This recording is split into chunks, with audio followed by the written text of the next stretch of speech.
We who are students of film studies are supposed to read a very important essay written by Walter Benjamin. The essay is called Work of Art in the Age of Mechanical Reproduction, where he gave film a very important place.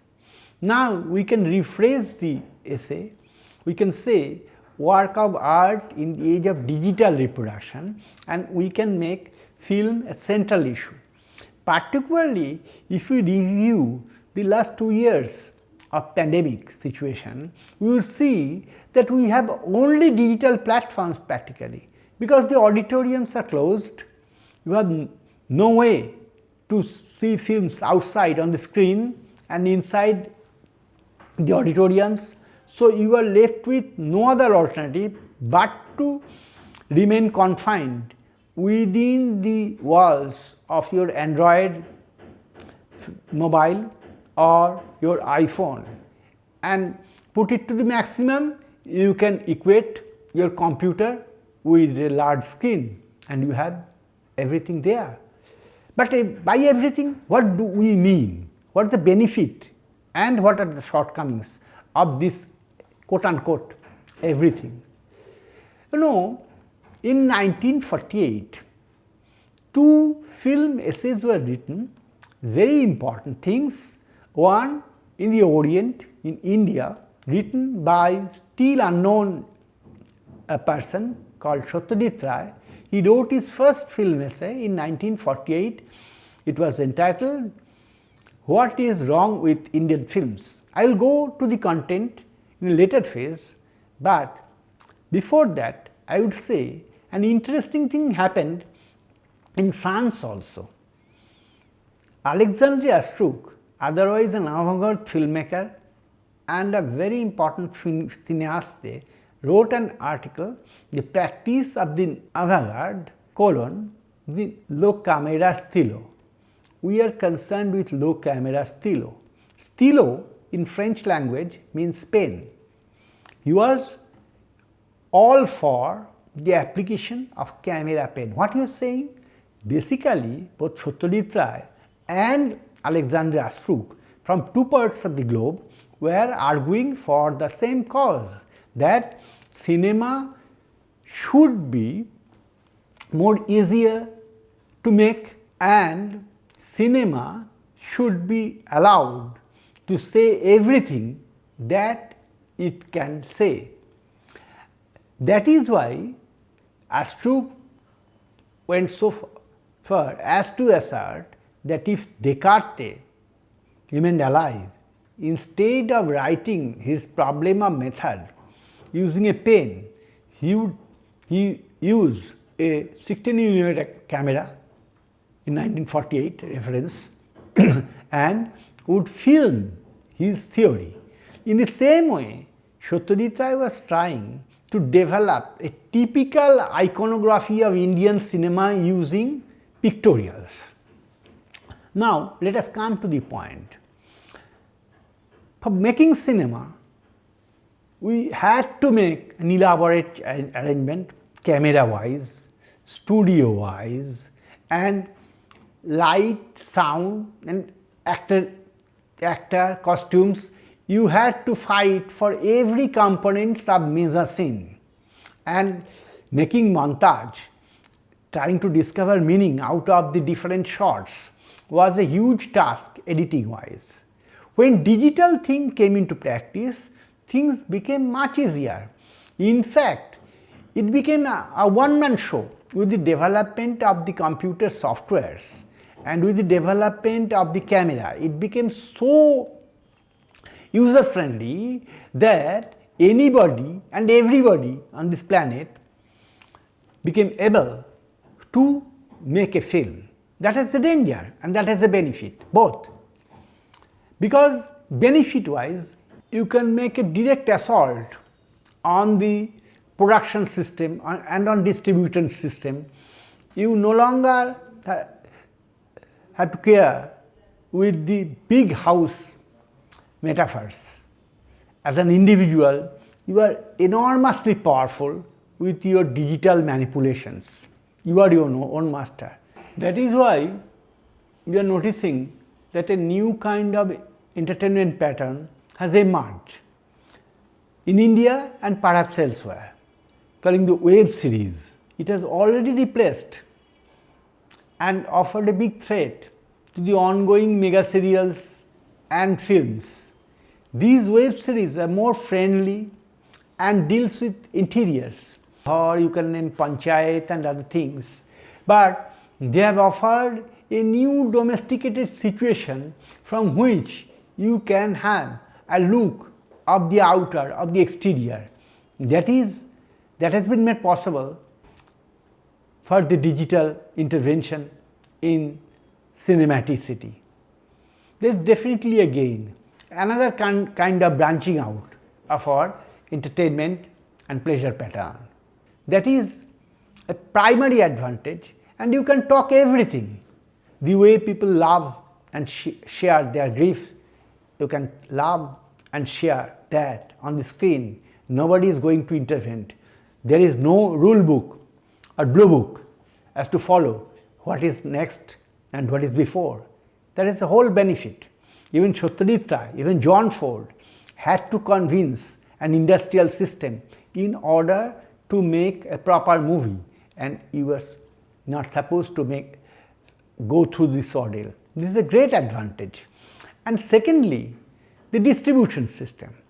Before that, you can make a movie, no problem, but you have a census system, then you must have a good rapport with your distribution locally, nationally and globally, and that all depends on the nature of the investors and on the taste of the several group of people operating in different sectors, and you have to remain loyal to them in order to be able to enter the circuit.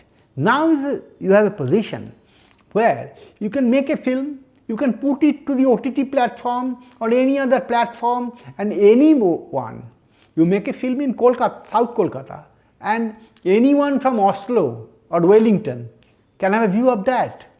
There is no check.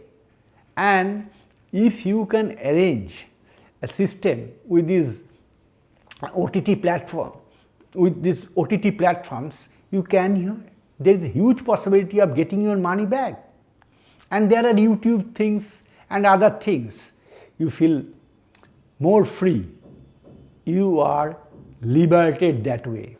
Jean Cocteau, the famous French filmmaker and one of the leading avant-gardes of French cinema, once said, unless film becomes as cheap as a piece of paper and a pen, it is impossible to create art in film. But had Cocteau been alive now, he could exclaim, oh, what a situation, what a wonderful situation that we have found the much promised liberty. That is the whole game.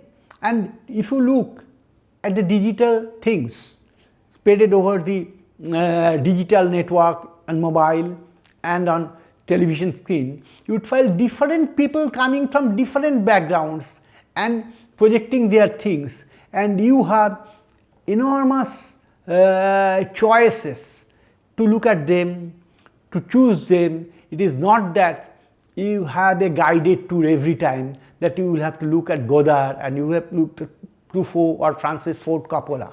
You can look at everybody. Someone at Mexico is waiting for you, someone at in Rio de Janeiro or Congo, at Sierra Leone, someone is waiting for you. It's a huge shopping mall. There is a basic gain with digital camera because cinema was the prime weapon with the international bourgeoisie, and now the empire has broken. That is a gain which we should all admire.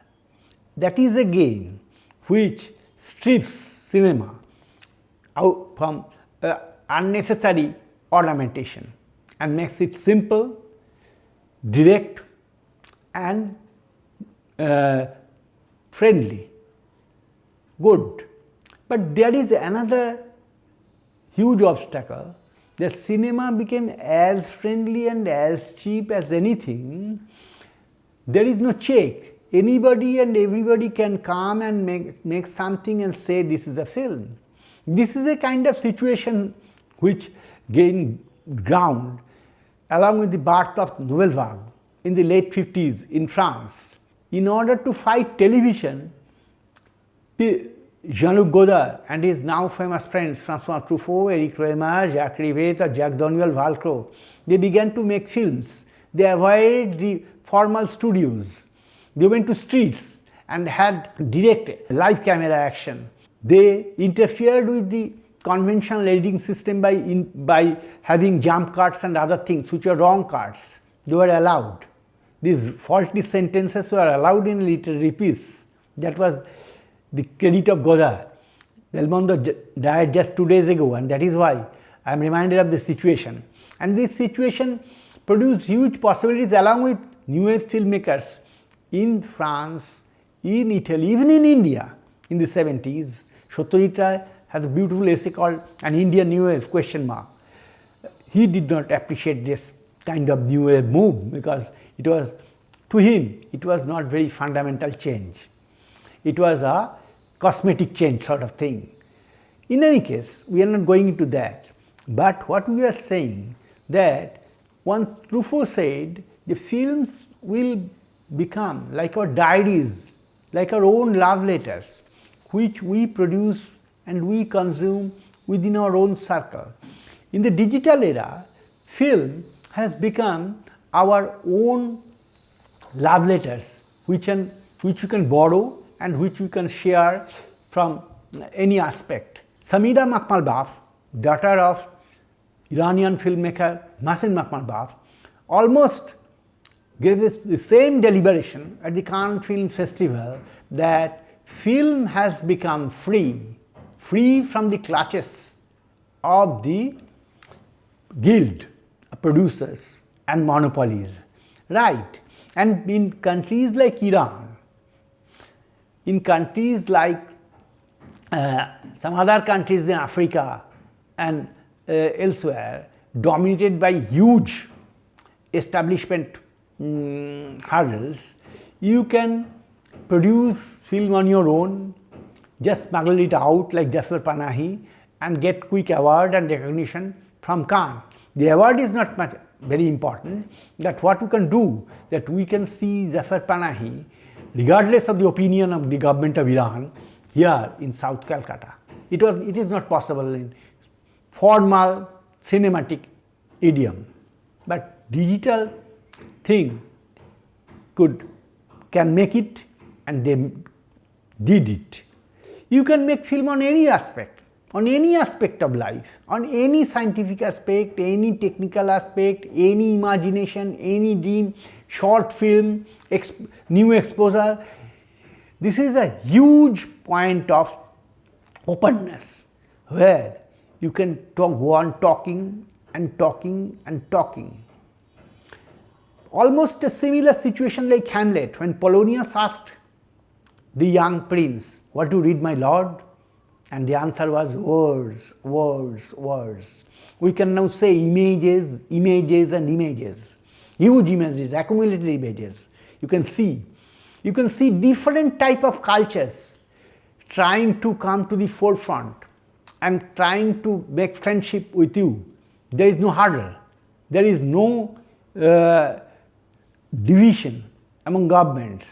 This is a culture, this is a system where culture can overpower the political systematic administration order. That is the gain of digital domain, and particularly in the age of pandemic, when our movements are limited, we are practically in the philosophical world delimited. We can read things using computer, we can see things using computers, we can transfer them from country to country using computers. There is no requirement of physical movement, of material transformation from a point to another. These are gains. But one thing is definitely evident, that there is no prerequisite for entering the world of cinema. People have forgotten that cinema too, despite the heavy expenditure and investment in it, is a kind of art where people like Michelangelo Antonioni and Federico Fellini operated, where people like Ritwik Ghatak and Satyajit Ray operated. They had a training and they had a kind of imagination. It's not that it's a quick recipe book that you imagine a thing and you would apply some softwares and you would complete it. It is not that easy. It is not ready to cook recipe book, and unfortunately the films that are being produced every day, a huge portion of that is a kind of wastage of thing. It's a ready to mix thing and not worthy of doing that. Cinema has to travel a long way in order to achieve the status of art. In fact, right in the beginning, cinema was no art, as everybody knows. D.W. Griffith implanted life in it by discovering montage, and people in Russia like Eigenstein, people in Italy like the neorealists, people in Hollywood like Ford and Hitchcock, they made it worth seeing. What we today need is not a dialogue script. What happens usually within a domain that people go on speaking and we are supposed to only listen because our visual domain is limited. That is a huge problem. And secondly, what we confuse that we have an opinion that any time we can make Satyajit Ray, John Ford, Alfred Hitchcock digital. Remember, I am just giving you one fact that Satyajit Ray, when he made Pather Pachali, Aparajito or Charulata, it was 24 frames a second. Now, when you go digital, it immediately becomes 25 frames a second. It interferes with the original sound design, it interferes with the original picture designs, and you have certain shortcomings in it. Consider, are you in a position to make Kurosawa's run digitally? My simple answer would be no. If I question you whether you would be able to digitally recompose the extreme long shots of Sholay, my simple answer would be no. Till now, we have no technological strategy to handle such kind of situation, for which we will have to avoid huge panoramic shots.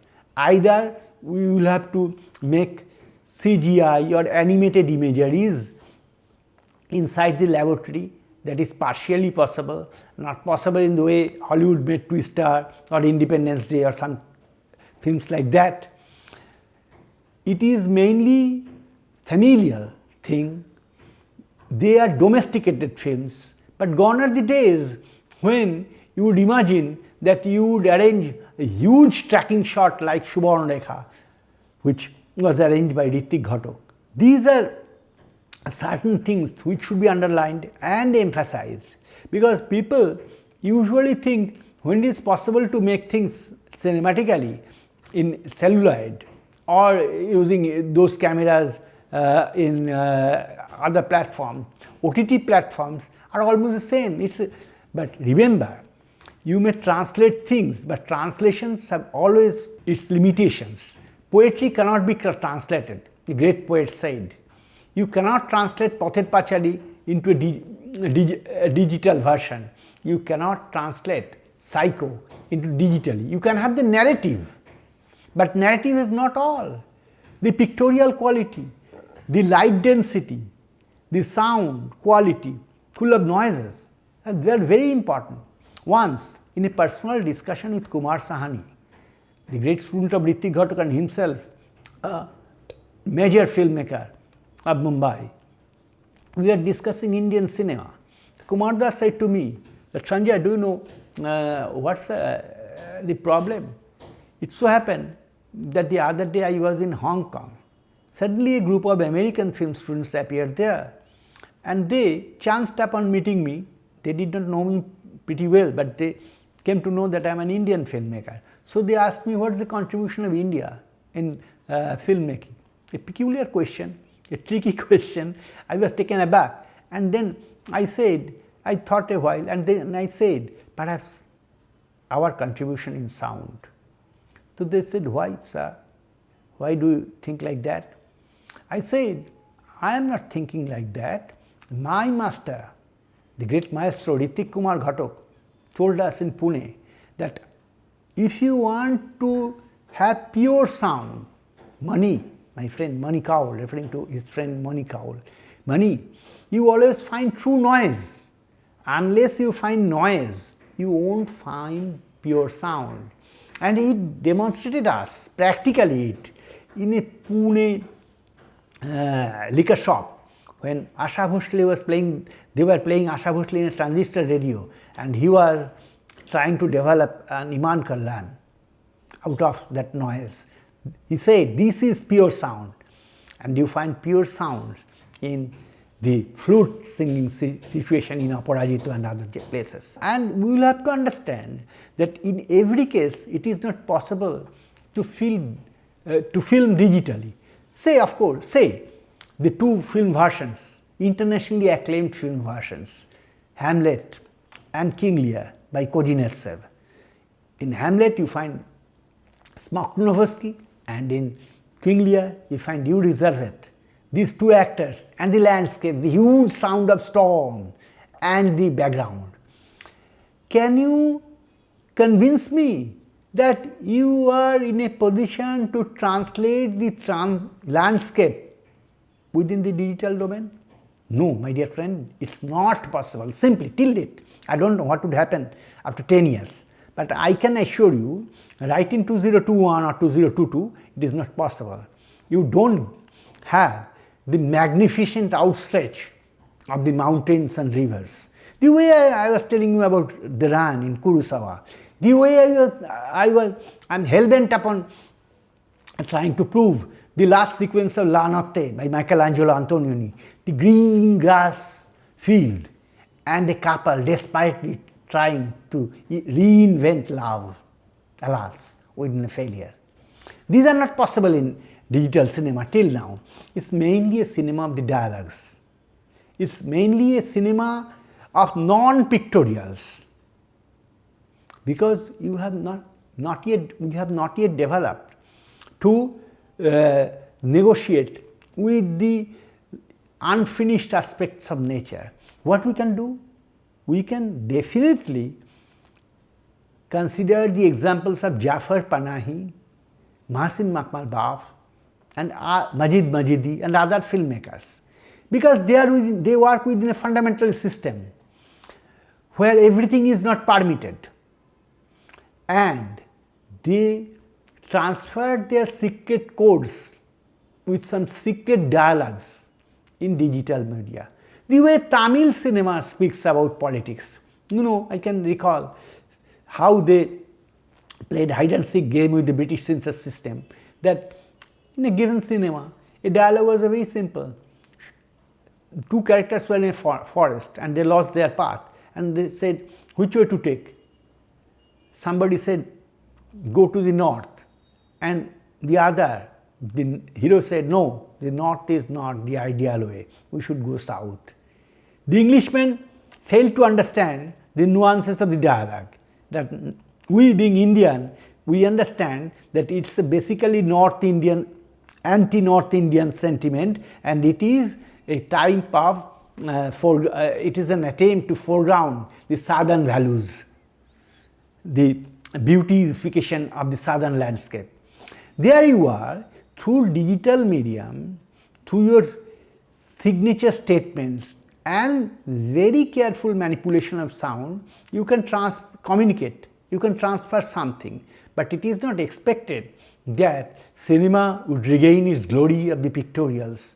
Can you invent a John Ford or an Antonioni or a Ritik Ghatak, particularly in long panoramic shots, in digital cinema? My answer would be no. But now is a situation where no big magnets would be able to control you. You can send your messages everywhere if you try to. But the problem is that given a new situation, you will have to reshape, redefine your cinematic move. But you have an access to make a poor man's meal which may be healthy and nourishing for the time. And alas, in the time of pandemic, perhaps we need digital production.